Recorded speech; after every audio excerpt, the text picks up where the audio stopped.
So the meditation, we could say, is a refinement of the perception of impermanence. From that, the whole world of Dharma opens up. We begin to see that nothing in and of itself will be ultimately satisfying because nothing lasts. Hello, and welcome to the Psychology Podcast. Today's episode is sponsored by Unlikely Collaborators. Their mission is to untangle the stories that hold us back as individuals, communities, nations, and humanity at large. Using the perception box lens, they do this through storytelling, experiences, impact, investments, and scientific research. Unlikely Collaborators, the only way forward is inward. Later on in this episode, I'll talk a lot more about the perception box and how it relates to this episode. But right now, let me tell you about today's guest. Today we welcome Joseph Goldstein to the show. Joseph is a co-founder and the guiding teacher of the Insight Meditation Society, along with Jack Kornfield and Sharon Salzberg. He is one of the first American vipassana teachers and has been teaching Buddhist meditation worldwide since 1974. A contemporary author of numerous popular books on Buddhism, his publications include Mindfulness, A Practical Guide to Awakening, One Dharma, Insight Meditation, and others. In this episode, I talked to Joseph Goldstein about Buddhism and the impermanence of life. Being too attached to the self can bring suffering. However, this doesn't mean that we need to forego our identities or self-care. Joseph explains that enlightenment can be achieved when the mind is free from clinging. He talks about the different states that can help us realize the insight of impermanence and selflessness. We also touch on the topics of mindfulness, compassion, creativity, and wisdom.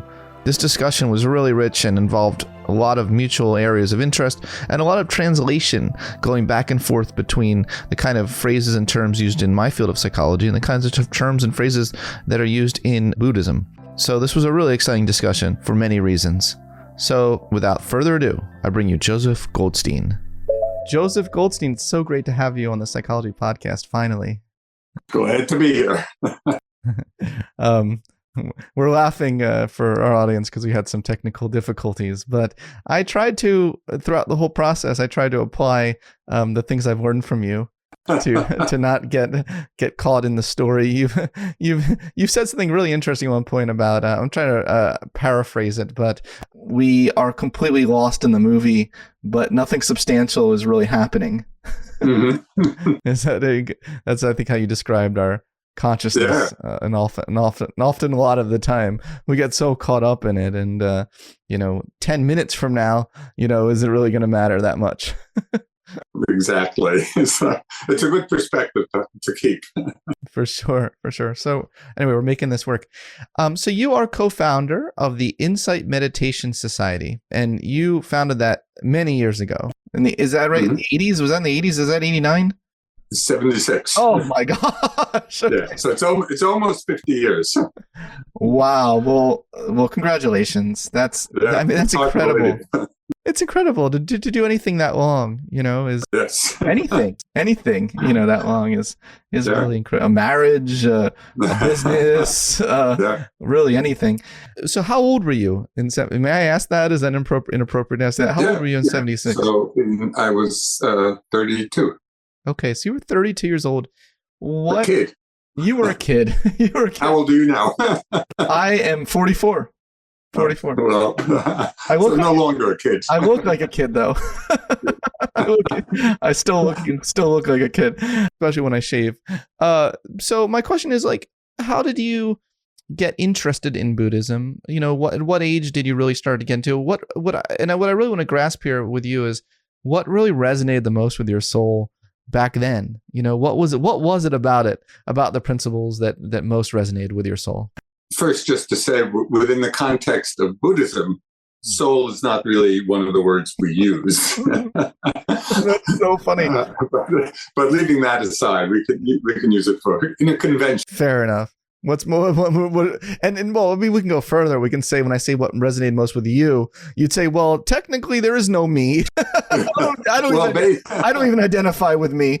So, okay, there's so many things wrong with my question there, but interpreting it however you will as a layperson, as a civilian. Yes. No, I got the meaning of it. Yeah. Just had No, it's true. It's true. First was introduced to Buddhism in the Peace Corps. After college, I went into the Peace Corps, sent me to Thailand. And I had studied philosophy at college. So my mind was kind of interested, although I didn't really know anything about Buddhism at the time. But I started going to these discussion groups that some Buddhist monks were holding for Westerners in Bangkok. And so I would go to these meetings, and really interesting to me. But having studied philosophy and given the quality of my mind, I was asking endless questions just in these small groups. And people stopped coming to the group because I was going, because I was being so annoying with all my questions. Oh, no. So one of the monks finally said, Joseph, you might want to try meditating. And of course, I was young. At that time, I was like 21 years old. I didn't know anything about meditation. So it was all very exotic. It was my first time in the Far East. That sounds great.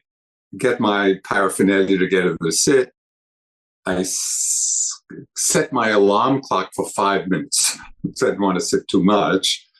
But something really happened in that 5 minutes. And it wasn't that it was any great enlightenment experience. Rather, just in that 5 minutes, I saw that there was a way to look into my mind instead of simply looking out through it. So it was like a turning in place and seeing that there was a methodology for looking into the mind. So that was incredibly exciting for me. It was just like a revelation, that I could systematically watch my own mind. I got so excited that I started inviting my friends over to watch me meditate. Of course, they didn't come back. But, so that was really what captured my interest. And then gradually started to sit for longer than 5 minutes. And by the end of my time in the Peace Corps, I realized that I wanted to pursue it, but that I really needed a teacher. So I'd gone back to the States after my Peace Corps stay, realized I wanted to teach it, and then went back to the East to look for a meditation teacher. And I ended up in India, in Bodh Gaya, where it's the place where the Buddha was enlightened. And I met my first teacher there. Now, when did you come across Jack Kornfield? That wasn't for many years later when Sharon, came back for the last time from India. That was in 1974. And it was that was the year that Trungpa Rinpoche was setting the Ropa Institute up. Kind of Buddhist college, university in Boulder. In those years, it was just summer sessions. But Jack and I both ended up at Naropa in that summer. And that's where we really became friends and finally collaborators. And then when did Sharon pop up on the scene in this movie? Well, Sharon I knew from my time in India. Oh, wow. Did you meet her in India? Yeah. Wow. So I met her in 1970. 1970, when she came to Bodh Gaya to sit one of the first Goenka courses. Yes, so that's when we met. And you guys were kids. Absolutely. Do you have any pictures from that time? What? Do you have any pictures from that time? Probably someplace. Some early pictures there. Yeah. No, well, Sharon's a dear friend of mine, and she said to say hello, by the way. Thank you. Cool. And it's so cool to hear this origin story. Yeah. Of all three of you in a way. Real pioneers in, I know modesty is all important and everything in Buddhism, but you all are pioneers on bringing a lot of these ideas to the West. So there's so much to discuss today, and so much I really want to, so much nuance in this. One thing is this idea of enlightenment, and depending on your school of thought, your philosophy of Buddhism, there are very different metaphysical systems of what enlightenment means. But I read that you argued, well, roughly there's a thread that seems to run through all of them, and that's enlightenment is when the mind is free of clinging. Do you still stand by that statement? And then can you unpack for me a little more what it means to be free of clinging to your thoughts? So before getting into that, I have a new favorite definition of enlightenment. Oh, excellent. I'm glad I asked this then. Yes. Well, it'll be worth elaborating what you just asked. My new favorite definition is lightening up. That is really a process of just lightening up. I really like that. And unpacking that a little bit more, which dovetails into the more classical Buddhist definitions of it, it really means becoming less and less self-centered, less self-referential. And for most of us in our lives, we are the center of our lives. There is this sense of self. So that in a way, self-centered can have a kind of more superficial psychological meaning. We say somebody's really self-centered. So we know what that means conventionally. But if we drill down a little deeper, self-centered, that is centered around a self. And the whole Buddhist path is really seeing the selfless nature of this whole mind-body process. So in that sense, lightening up means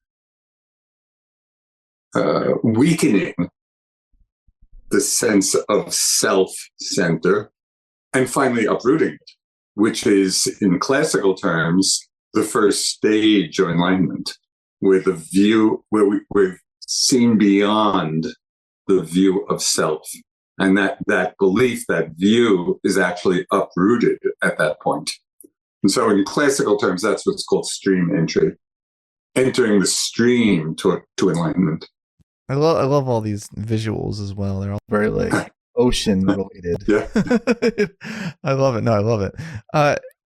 Can you be self-focused at times without being selfish? I think a lot about this. Is it always bad being self-referential? Is that not? Again, bad is a judgment call. That's not very Buddhist to me either. But leading to, can you still be leading to enlightenment and be self-focused? Yes. So there are a couple of things here. Great. Unpack this for me. Yeah. Even though the kind of essence, really, the core of the Buddhist teachings is understanding and realizing selflessness, still we use that word in a conventional way just for purposes of communication. So that's fine. I'm not suggesting we give up just using common language. Sure. So in this sense, and I'll give you an example of it,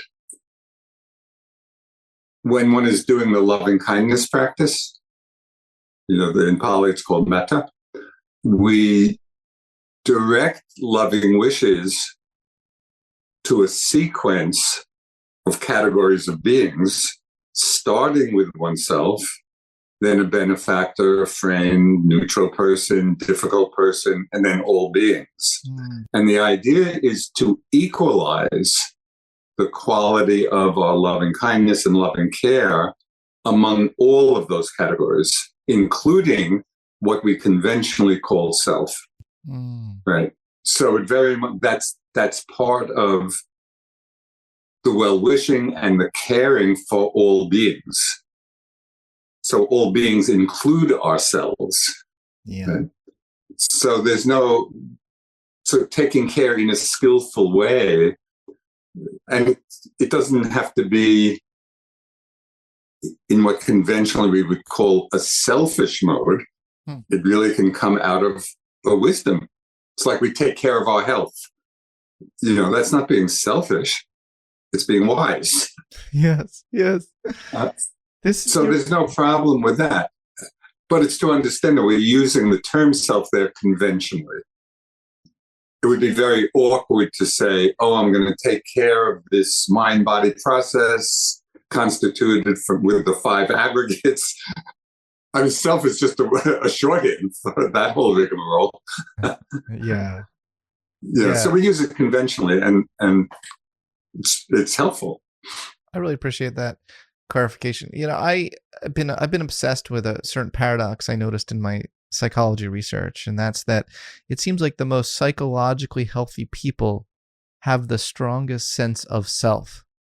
And so just let that sit there a moment, what I just said, because it's very, very interesting. I'm trying to integrate this with Buddhist philosophy, because we find over and over again, those who are, you can even say the inverse, those who have the highest levels of anxiety, stress, depression, and even what we call vulnerable narcissism tend to report, there are actually scales on the extent to which you have a sense of self, report feeling like they're constantly shape-shifting depending on right. They don't feel like they know who they are at all. Yeah. They don't feel any sense of self. So is this compatible? Can we integrate these literatures in a way? Because on first pass, they seem incompatible, but I bet they're not. I bet they're not at all. They're not. Because again, different systems of understanding often use the same word, meaning different things. Mm.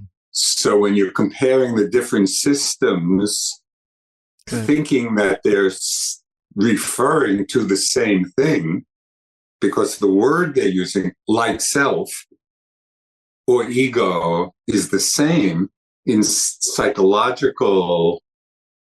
psychological paradigm and the Buddhist paradigm, they are using those terms very differently. So my understanding, and I'm not a therapist, I'm not a trained psychologist, but from what I've learned over all these years.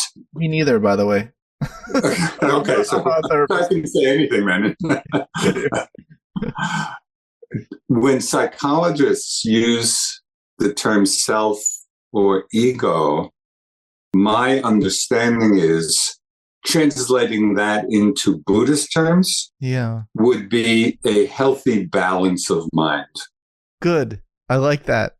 When the term self or ego is used just in the Buddhist sense, that's referring to the idea that there is some unchanging entity residing within us. And that was what I was referring to at the very beginning of our conversation with respect to the word soul.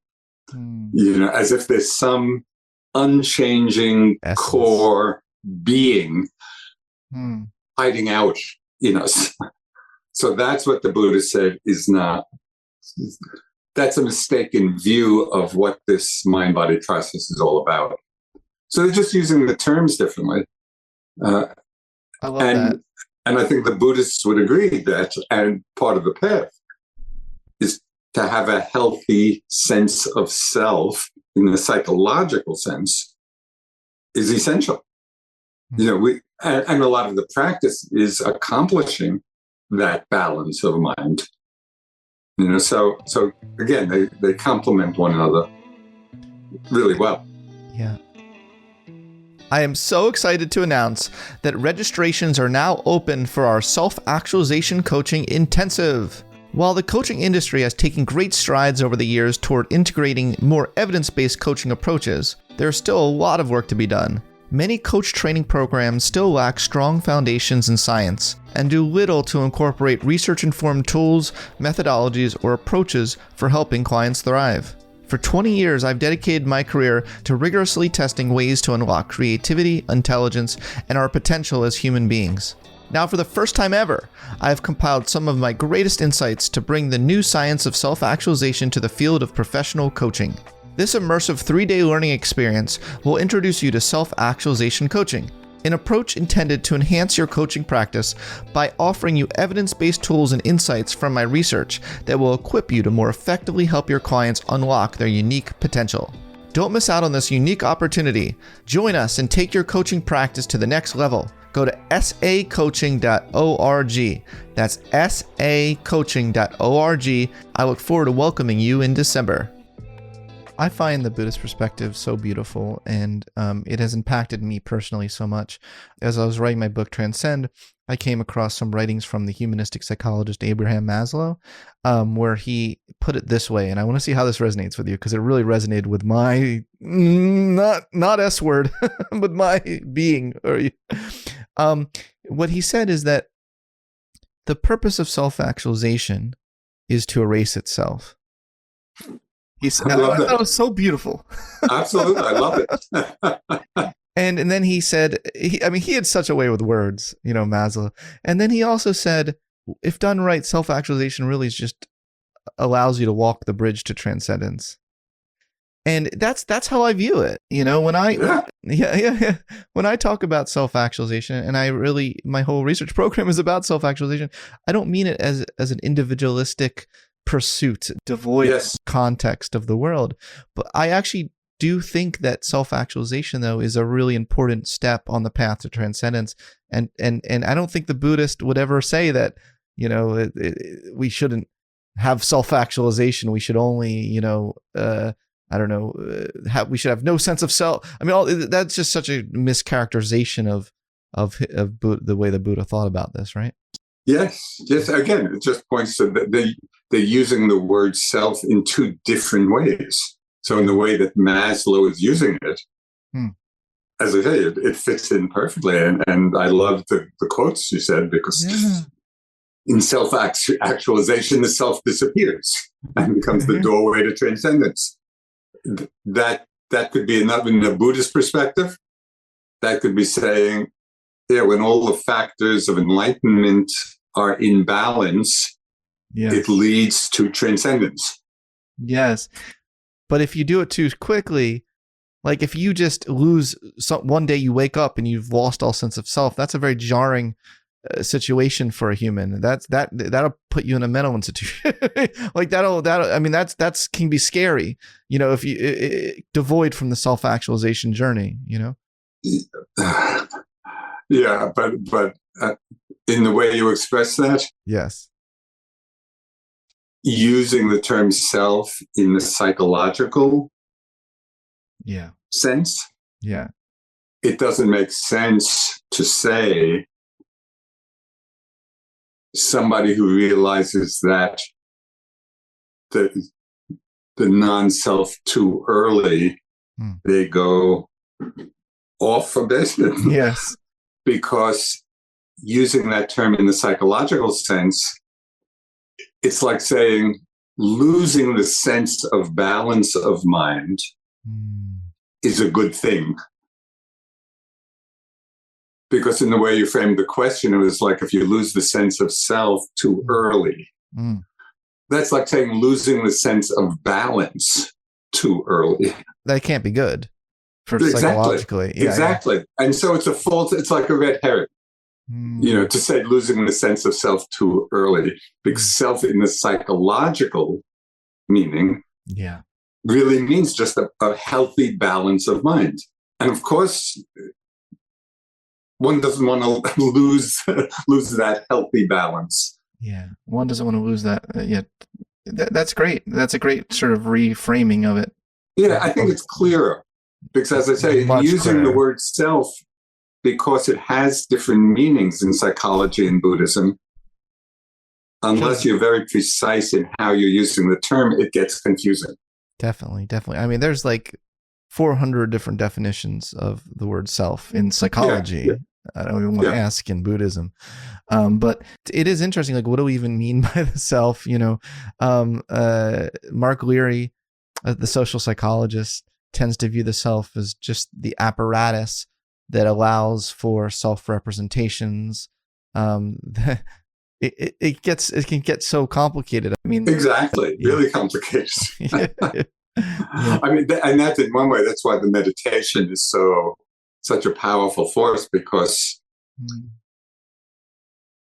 we begin to let go of a lot of the descriptions, and which can get really elaborate, and we just come into the simplicity of the moment-to-moment experience, and it becomes much easier to understand.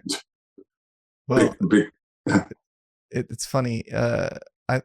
my friend Sam Harris, and I believe you knew Sam maybe when he was young. Oh yeah, we were old friends. Yeah, he was probably very young, and when you first met him. But yeah, when we became friends, he was quite a bit older. But his response to like a lot of arguments, especially about free will, is his answer is just meditate more, Scott, and you'll see that I'm right.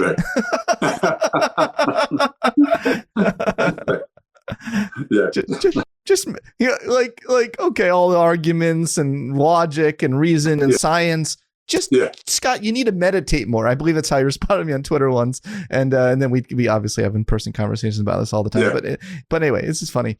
So there's a lot of insight that can be gained from this first-person experience of meditation and mindfulness.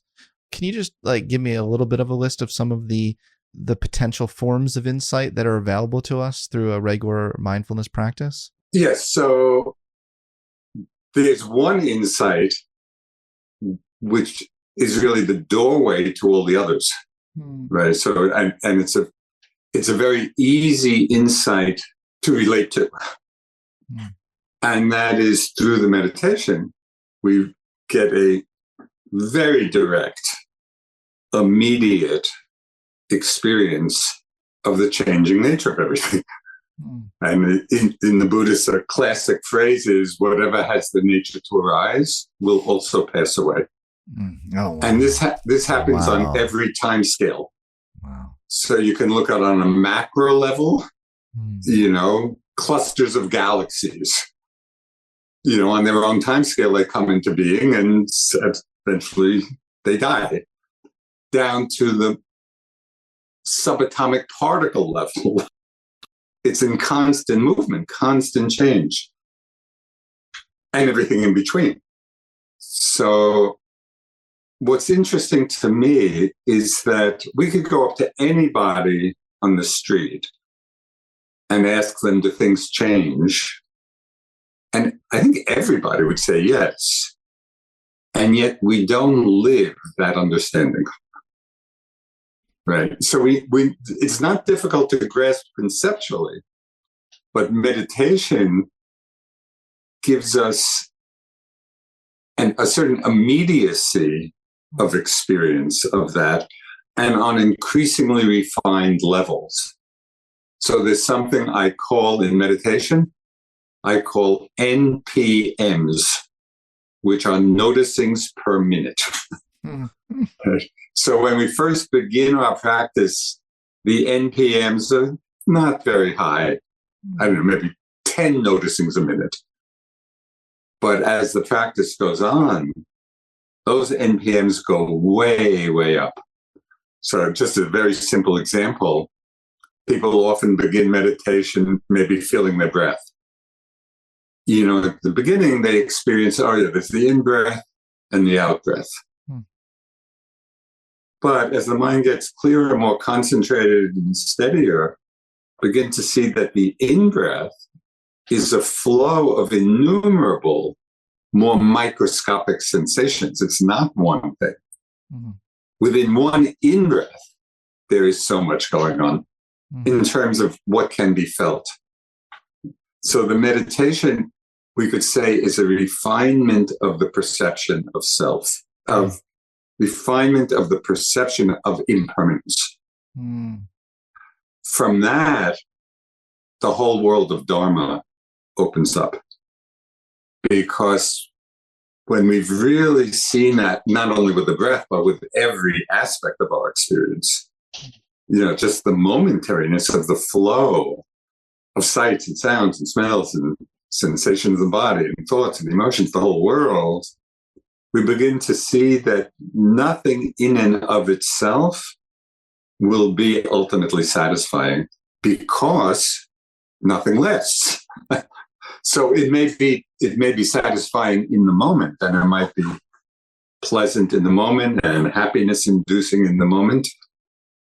But because of this universal truth of everything continually changing in motion and flow, there's nothing which is going to provide lasting satisfaction because nothing is lasting.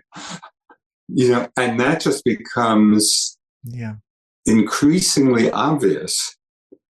And a corollary of that is that if we're attached to that which is changing, to that which in its very nature is to change, we'll suffer. Because it's like somebody used the example of it being like rope burned. Somebody's pulling a rope through our hands and we're holding on to it tightly. Yeah. We get rope burn.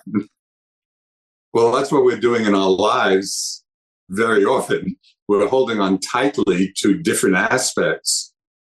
And of course, when they change, we suffer. And this is where it comes back to what you said in the beginning. Kind of one of the essence teachings is that clinging is the cause of suffering. Yeah. And that freedom is in letting go of the grasping.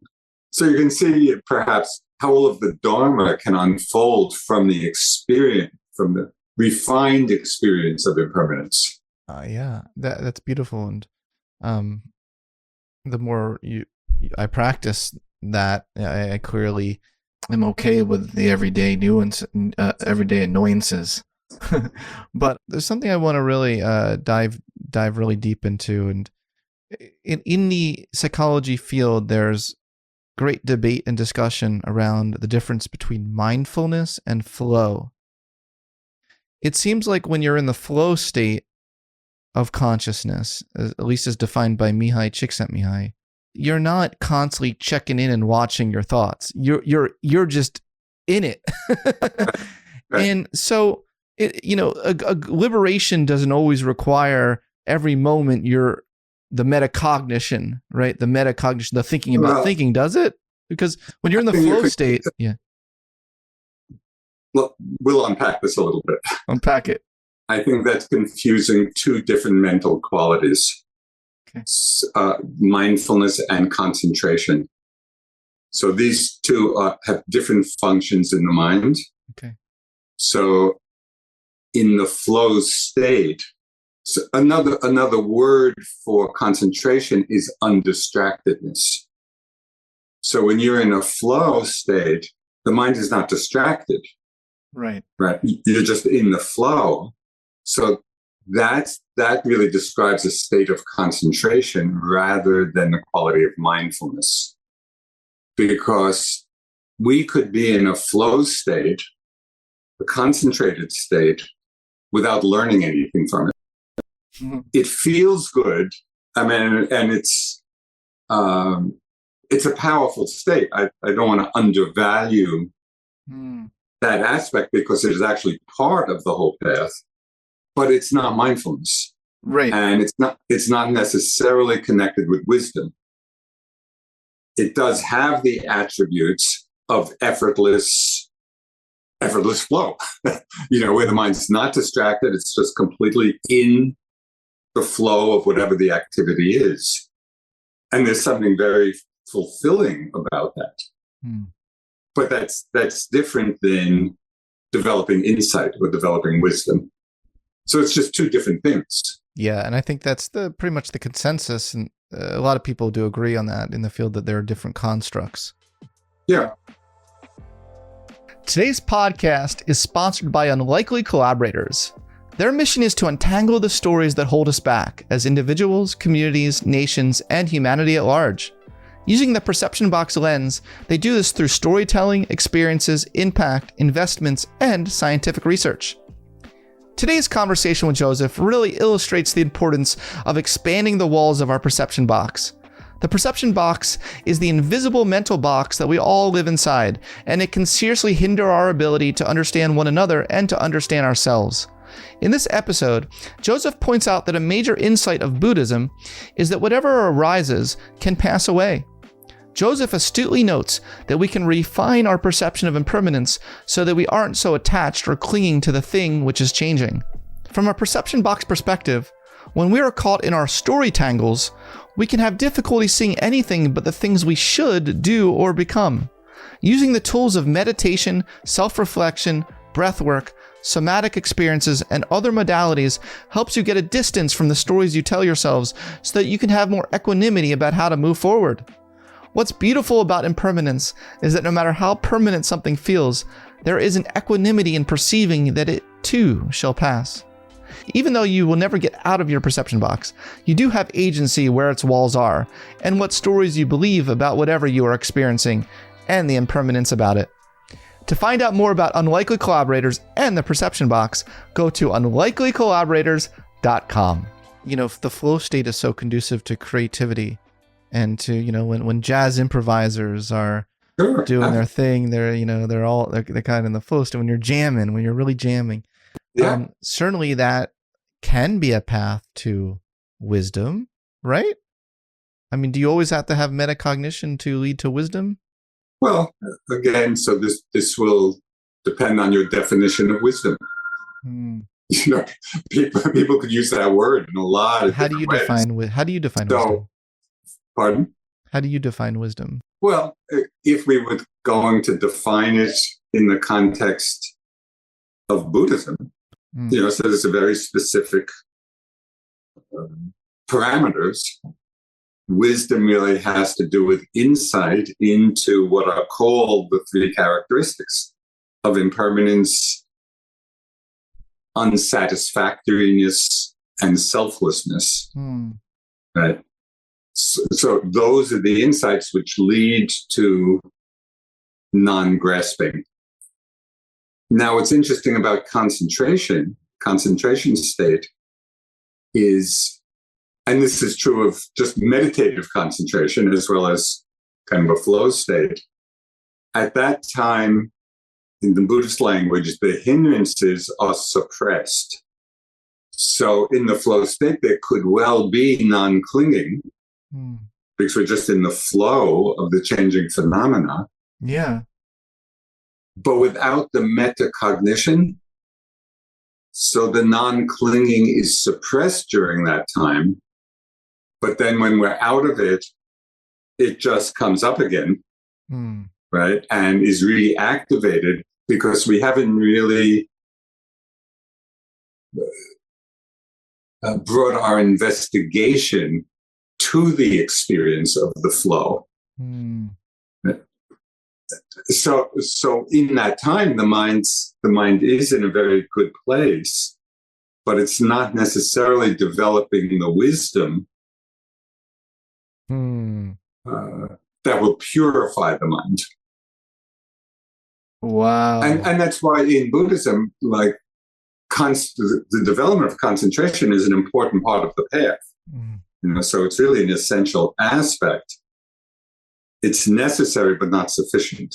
You know, so that state is very much appreciated for many qualities it brings, but there are certain qualities it doesn't bring, right? And that's really the investigation quality of mind. Yeah, I hear you, and I can see clearly how that fits onto some of the primary creativity frameworks in the field of psychology, where you distinguish between the insight phase, the incubation phase, the evaluation phase. I mean, creativity, the whole creative process involves different states of consciousness at different times. And yeah, absolutely. Evaluation stage is an important part of the creative process, which is often separate from the flow state, often separate from the idea generation stage. Right. And I've been really interested in different forms of meditation influencing those different stages of creativity. Researchers have found that open monitoring meditation is correlated with divergent thinking, whereas more return to the breath meditation is correlated with convergent thinking in the creativity framework. Yeah, but I don't know what those terms mean with reference to creativity. Yeah, so in the creativity field, divergent thinking is thinking as many possible ideas as possible. You're not evaluating any of them. You're just generating free association, generating new ideas. Yeah. Convergent thinking is you're trying to figure out, well, what are the best ones? You know, what is the one best answer? You know, when you take a SAT, right. The SAT is not about generating possibilities; it's about giving what's the answer, right? So I have found that interesting that different forms of meditation jog or stimulate different stages of the creative process. Yeah, you know, just interesting. So, in terms of my own playing with creativity, in recent years, maybe in the last 5 years or so, I started writing poetry, which I did in my 20s, but have not really since then. So it's kind of a new thing. And it's kind of the evolution of it has been really interesting, because in the first excitement of doing it, I had this rather sophomoric idea that the first things out of my mind on paper were brilliant. and, and that in a way that was kind of the divergent. Yeah. Whatever comes up, Yeah. But then I was getting some advice from a very well-established poet friend. And the best piece of advice she gave me in the creative process was that it's all about revision. And I just found that to be so true, because, the initial creative, you're playing just with different ideas and you get something down, but then that's just the beginning. And the crafting of it is cutting away everything that's extra and, finding just the right word. So it feels like it's connected a little bit to what you just said. Oh, very much so. Very much so. Yeah. I mean, show me the person who's happy with their first draft of a book. Exactly. That's right. So, but just recognizing there are different states of consciousness. I guess it doesn't seem very Buddhist. I'm going to be critical for one moment. I want to see how you respond to this. It just doesn't seem very Buddhist, part of the philosophy, to label certain states of consciousness as the liberating states and others as not liberating or not leading to enlightenment, kind of making that prejudgment call. I feel like the Buddha made that judgment call. So tell me if I'm wrong. But no, I definitely did. He did, right? It's so much. Okay. This question can lead to kind of an elaborate discussion. On the first level. I like that. I like elaborate discussions. Yeah. On the first level, the Buddha was really clear. He kind of divided mind states into those which are wholesome, unwholesome, and neither. And basically, the wholesome means conducive to different kinds of happiness.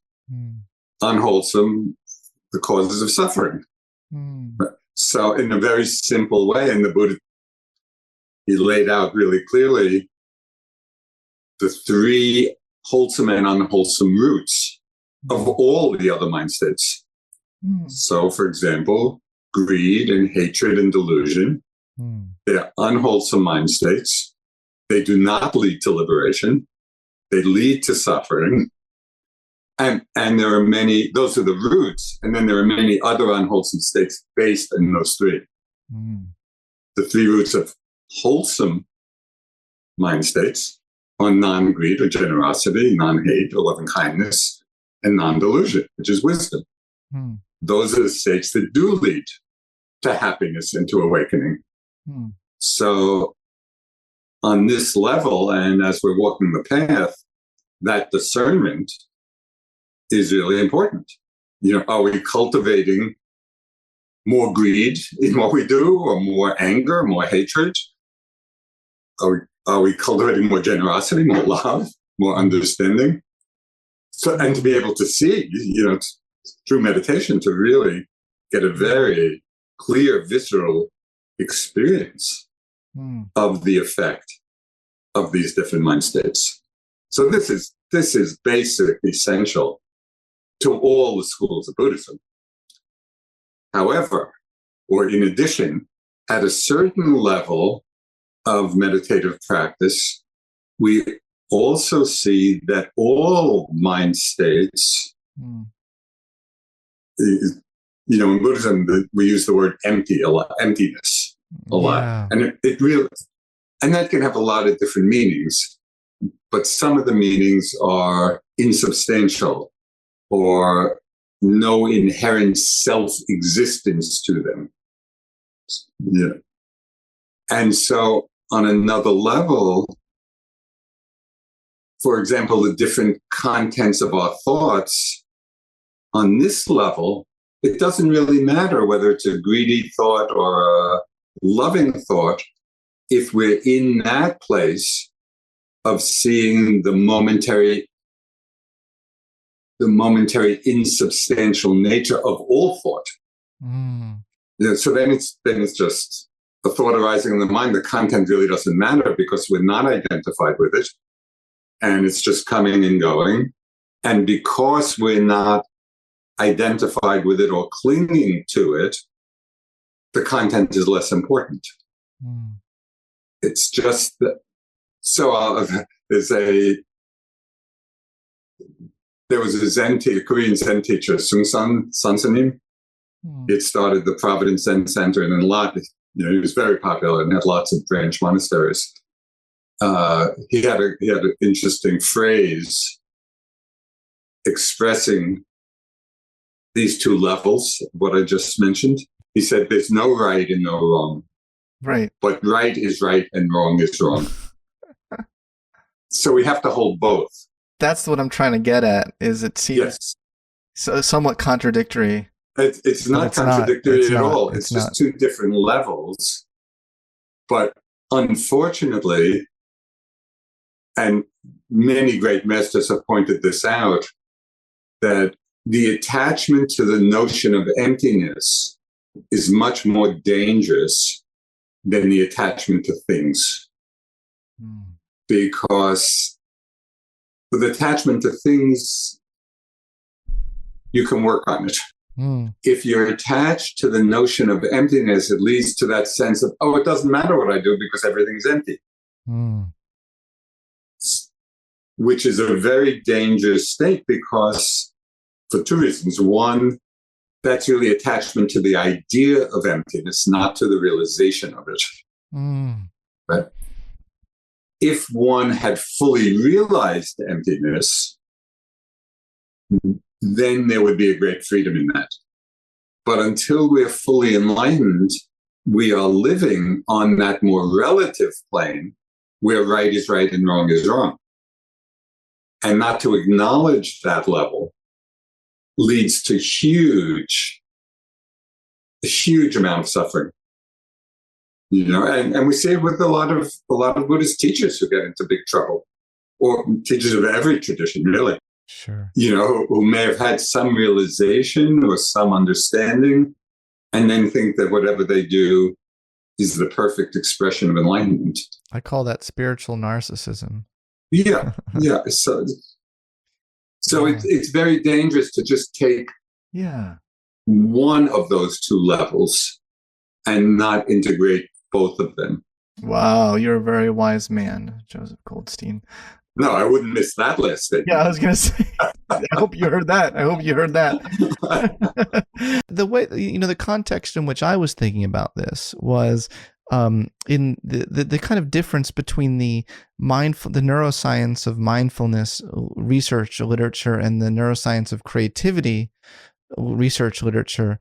I've been trying to really integrate those literatures because in the mindfulness literature, researchers like Judson Brewer, maybe you've encountered him. I know him well. Yeah, great guy. He was on my podcast. But his research is so focused on the neuroscience of the mindfulness mental state. And so therefore, within that context, he shows a reduction in what's called the default mode brain network. But in the creativity literature, the activation of the default mode network is considered great. It's almost like in the different literatures, the different states of consciousness are kind of championed in different ways. Like Judson Brewer, I feel like he gets really excited when he shows a reduction in the default mode network. He's like, it means we're not so caught up in our self-narratives. It means we're not so... But in the creativity literature, to be caught up in the flow state and to be fully in line with your default mode network is a beautiful, beautiful thing for creative expression of your being. So anyway, I think there's a way to obviously integrate and to be very contextual and nuanced about all of this. But what pains me is when I see it as either one or the other. That's what pains me. Yeah. Yeah. There are two Greek myths, which I think illustrate something. Which you can see what they illustrate, but I use them sometimes as examples. So the myth of Sisyphus is pushing the rock up the hill endlessly, and then it falls down. And Stephen Mitchell, you know who he is? He's a poet, a writer, a translator. He's done a lot. He's done a lot of very interesting work. So he wrote a poem about myth of Sisyphus, and he said basically Sisyphus is in love with his rock, and really all he has to do is step aside, let it roll to the bottom, and go home. Okay, so just hold that for a moment. The other myth is of Icarus, who wanted to fly and created these wings of wax. And his father says, be careful, don't fly too close to the sun. Right? But he got so excited, he flew close to the sun. The wax melted, fell to the earth. Okay, so these two myths represent different ways we can apply or misapply spiritual practice. So we're all in a Sisyphean situation of dealing with suffering in our lives, right? Of all kinds. It's the first noble truth of the Buddhist teaching. That's good. The question is, and it's possible, and we see this often as people come to meditate. In a way, we can fall in love with our suffering. We just get so enmeshed in our personal story. So true. Just entangled in our suffering. I see that everywhere these days. Yes. So some teaching which would point to the empty nature of it all, the selfless nature of it all, could help free the mind from that entanglement with the suffering. We begin to see the freedom in the midst of it. But sometimes people become like Icarus and they hear a teaching about the ultimate emptiness of everything. We might call it, sometimes it's phrased, Sisyphus is building the practice from below and Icarus is swooping from above. So there are a lot of teachings which swoop from above, which go right to the empty nature of everything. But if they do that without having been grounded in working with the suffering that's there, that's like Icarus flying too close to the sun, because they have not genuinely realized that emptiness. It's either partial or conceptual, but they're using it. And so in both ways, we can get caught, either too attached to our suffering or too attached to emptiness. And so our path has to see the value of both and apply each of those at the appropriate times. So I don't see it as one or the other. It's like these are complementary perspectives that can help to free us in different ways. And we have to be very skillful in how we're employing the various understandings. See, I really like that approach. Hey everyone, I'd like to take a moment to talk about one of my favorite products that helps support my body and mind as I age. On the Psychology Podcast, we frequently talk about forms of wisdom and self-actualization that are often achieved in our 30s and 40s, or even older. But it can be frustrating to finally know what you want out of life, just as you start to lose the mental and physical energy to go get it. A culprit of decreasing energy, slower workout recovery, and general middle-age symptoms that start showing up in our 30s is sentient cell accumulation. Sentient cells are sometimes called zombie cells because they're old, worn-out cells no longer doing their job in our bodies, but they linger on in us after we want them gone, wasting our energy and nutrition. Qualia Senolytic is an amazing formula made by Neurohacker Collective, a company I really trust. I've known the folks at Neurohacker Collective for years now, and they really are thoughtful about what they put into their products, always trying to be as science-informed as possible. Qualia Senolytic combines 9 vegan, non-GMO, plant-derived ingredients that help your body eliminate sentient cells. Personally, it helps me operate with the wisdom of a 40-something with the mental and physical energy of a 20-something. The best part is you take Qualia Senolytic just 2 days a month. It's so easy and so helpful to the human aging process. To try Qualia Senolytic up to 50% off, backed by a 100-day money-back guarantee, go to neurohacker.com and use code PsychPodcast15 for an additional 15% off. That's Qualia Senolytic for better aging and prime energy deep into life at neurohacker.com/psychpodcast/psych15. I would argue sometimes it is very valuable and leading to less suffering to not, when a lion's coming running at you, to be thinking about your thoughts. Well, let me enter a mindfulness practice, as this lion's, that's not going to lead to less suffering. But I would also argue that on the other hand, there are times where getting lost in your self-narrative can be beneficial and can lead either. I'm sure we can come up with examples where we want to, for instance, compassion. All the research I've seen shows that the default mode network is so important for perspective taking because we have difficulty having compassion for another human if we don't relate ourselves in some way to the suffering we're seeing of someone else. Mary Helen Immordino-Yang has showed that so beautifully in her neuroscience research. So we want to make a connection between ourselves and the world in moments. And so anyway, I love that contextual. I love what you just said. Mm-hmm. And I guess it does irk me, and I just wanted to say that on the record.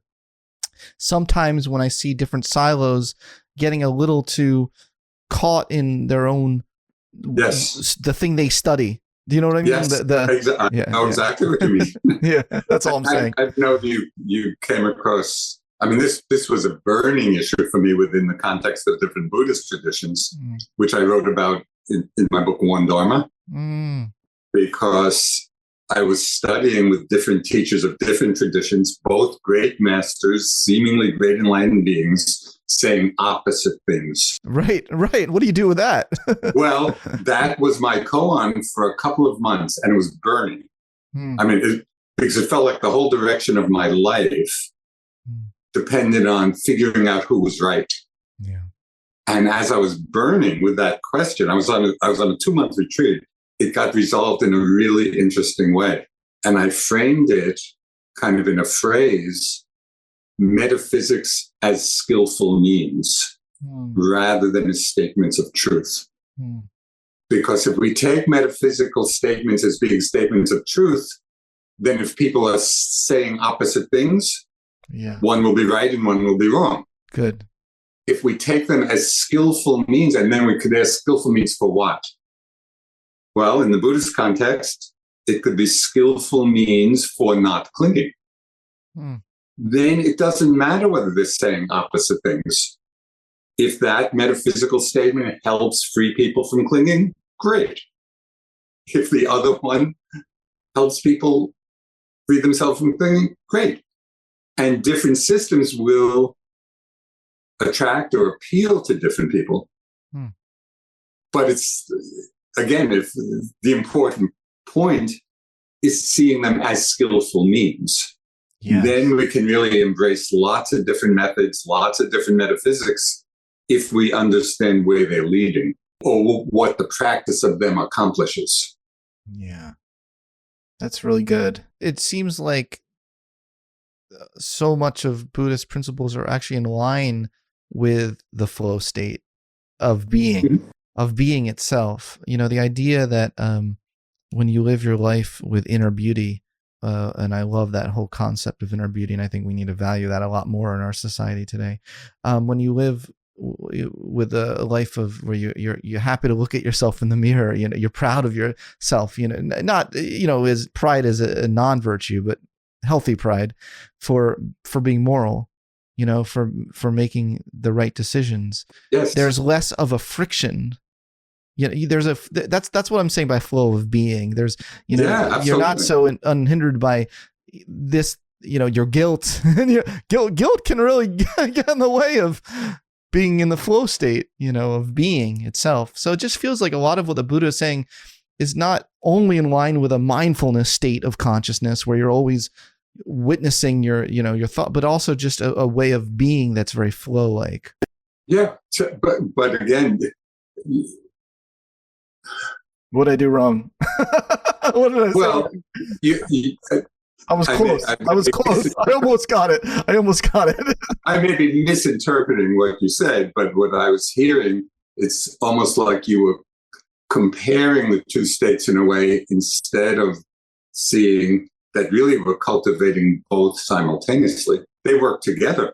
Mindfulness and concentration can be there together, so that there's both the flow and the awareness, or you could say metacognition, or however you want to describe being aware of what's happening, as well as being in what's happening. Well, that's a great insight. And, within the Buddhist framework, they talk about the qualities of mind. They talk about the factors of enlightenment. Yeah. Basically, there are different lists, but the shorter of the two lists are the 7 factors of mind, which have to be cultivated and in balance. Yeah. So this is a whole combination of qualities that are integrated in, I think you called it the inner beauty, or the inner beauty. Yeah. Yeah. So it's not either we're in the flow, or we're mindful, or with this or that. It's all of it together. But is that always the case? I mean, can't you? No, not necessarily. You can be in, like, if you are just a moral human, and that is like, you don't need to make an effort to be moral. Like, you've gotten to a point in your life where you automatically start to make decisions in line with your deeper principles and values. It's not like every moment you're stopping and thinking to yourself, oh, let me be mindful. Am I being moral? I feel like there are moments where we can get into grooves or positive habits, right? Yes. But so in the Buddhist psychology, they talk about prompted and unprompted consciousness. Two different ways a moment of consciousness emerges. So when we're first practicing something, it's prompted, and it's like, okay, we have to keep coming back and reminding ourselves. But at a certain point of development, it becomes unprompted, where it's just happening spontaneously. That's what I'm talking about. Yes. Yes, but that doesn't mean that quality is not there. It just means it doesn't mean that the mindfulness is not there. It means that the mindfulness then is unprompted. It's just part of how we're living. Oh, I see. Okay. Good.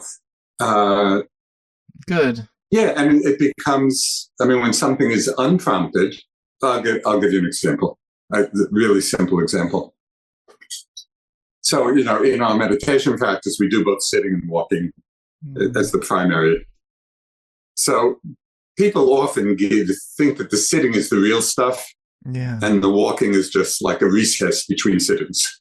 Right. But that is to really miss. I love the walking practice.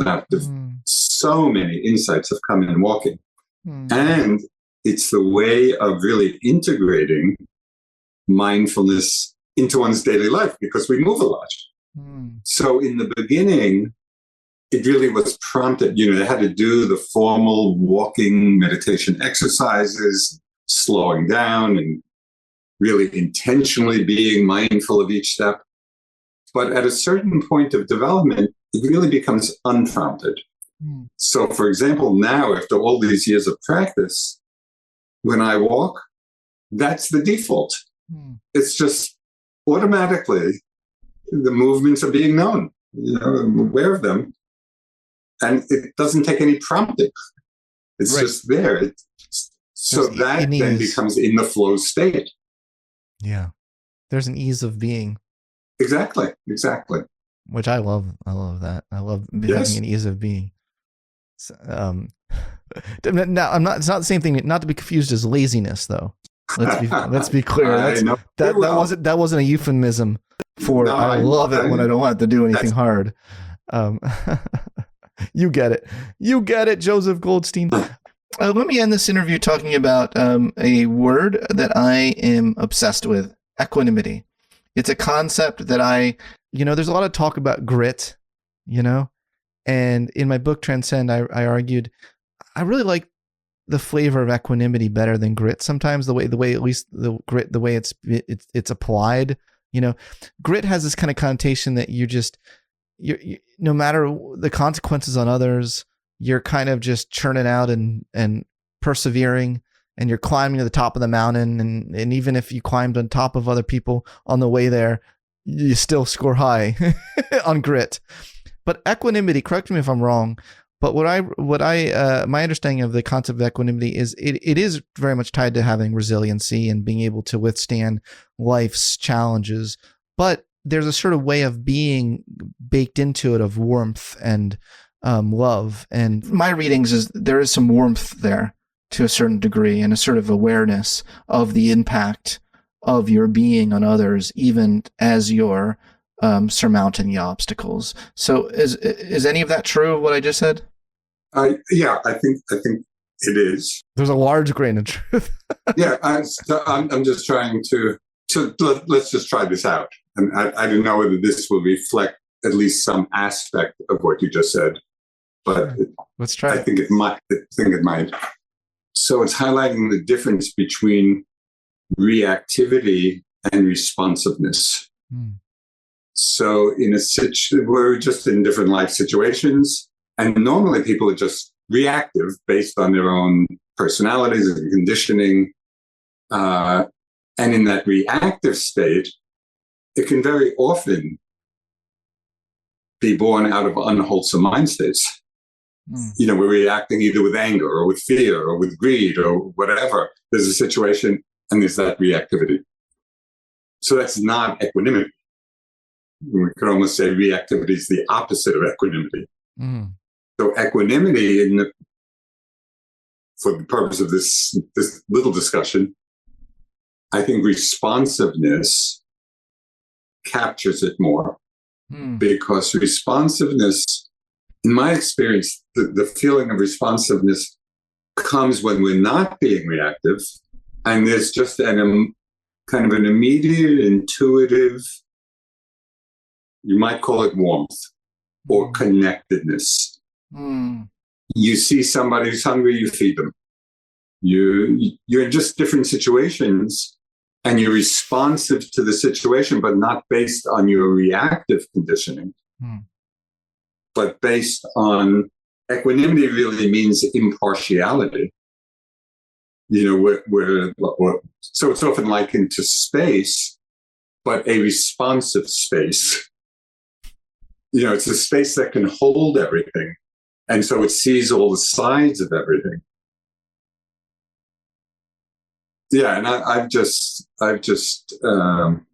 really appreciated for myself the retranslation of compassion to responsiveness. But that compassion doesn't necessarily have to be a particular feeling. It's like Thich Nhat Hanh said, compassion is a verb, right? Because it's that movement to help or to respond, in the best way possible. So that does have that quality of warmth to it. And it really comes out of the ground of equanimity rather than the ground of reactivity. Because the reactivity really hinders that. But it can still lead to resilience and being able to... What can lead to resilience? Equanimity can... Oh, absolutely. It is completely resilient. Yeah. Because it's like empty space that just is responding to whatever is arising. So I think it's the essence of resiliency. Yeah, I do too. But it just like in a way that is aware of your surroundings. That's what I like about it. Yes. made a point in one of your interviews about the kind of wisdom that the society needs right now, because we live in such a polarized country right now, put in so many different ways. And you argued equanimity and compassion were the two biggies. So I was trying to get us there, to end this interview, but I love that. Do you want to expound at all on what a deep integration of those two look like and how it can help us listen more to each other's pain? Because I do feel like there's so much kind of siloed victimhood, so to speak, right now, that we're not listening to other people's pains. Yeah. Well, so kind of to simplify it, within the Buddhist teachings, it's said that compassion arises when we're willing to come close to suffering, whether it's our own or somebody else's. Well, and this is not a given, because of very habituated responses. We see suffering and we don't like it. It's unpleasant. We want to get rid of it. We don't want to come close to it. Right? Mm. But that closes off the wellspring of compassion. So compassion requires coming close to it or letting it in. That's made possible by equanimity, by non-reactivity. When the mind is in balance and open and spacious and space-like, then we're not in a reactive, aversive, or denial role with respect to suffering. We're just there, and we are letting it in, coming close to it, and that's precisely what gives rise to compassionate response. So the two really work together. I'll just give you kind of a personal example of this. This goes back many years to my days in India when I was practicing. And if anybody who's been there knows, there are just a lot of wild dogs in pitiable conditions, just starving and mange and just terrible, terrible conditions. Mm. So I was there practicing, and then in between retreats, I'd go into the town, and sit in a little chai shop, tea shop, have tea, some sweet, just relaxing. And often there would be these wild, mangy, suffering dogs coming up. And I saw two very different responses in my mind. Sometimes, I just don't want to deal with it. I just want to have my tea and sweets. And I could feel myself just trying to close it off, or shut it out. And so it got just into my contracted space, thinking that that's what would make me happy. I just want to enjoy my tea. Yeah. At other times, I'd be sitting there and I'd just be in a different space and really let it in. So I'd see the dogs and really take it in. And the response then was, so I would just, toss it a little scrap of food. I would be responding to the suffering. It's not that it solved the problem of, all these wild dogs in India, but in the moment, it was a compassionate response. And it all happened because I let the suffering in as opposed to keeping it out. That's good. And so I think it's really interesting, what do we do when we pass homeless people on the street? Or there are a million different situations of suffering that we may not, part of our minds may not want to open. It's too much. I don't want to deal with this. Just let me live my life. But that is a very contracted space. And when we're open to it, then there's a responsiveness, whatever it may be. And it could be something really small and very little. Maybe he's making eye contact with the homeless person. Something. It doesn't have to be solving the whole problem, but there's a connection. I love that. And that connection is coming out of some sense of compassion. We've let the suffering in and there's a responsiveness to it. So that's where equanimity and compassion really serve each other and support each other. Well, that makes a lot of sense. At the very beginning of this interview, you revised your revised definition of enlightenment as lightening up. I've noticed, just a personal observation, I've noticed that profound narcissists very rarely laugh at themselves. Oh, exactly. They're so serious. Yes. I mean, they might joke at the expense of someone else. Yes. But you very rarely see them lighten up their self. Yes. Yeah, exactly. And so, look, I'm just bringing this whole interview full circle to end here. I think that if everyone lightened up a little bit in our society today, we could lower our ego and let in the suffering of others. And put that within our circle, Yes. of what's valuable and what's in our attention that we want to pay attention to and to help. And the world would probably be a better place. So absolutely. Just to integrate everything there today, we talked about it at the end, but thank you so much. You are so full of wisdom. And I can say that. I know you would never say that to me, but you're so humble. But I really do think you are so full of wisdom, and I consider it an absolute honor to be able to talk to you today. So thank you. Well, it was a pleasure. Thank you. Thank you. Thank you.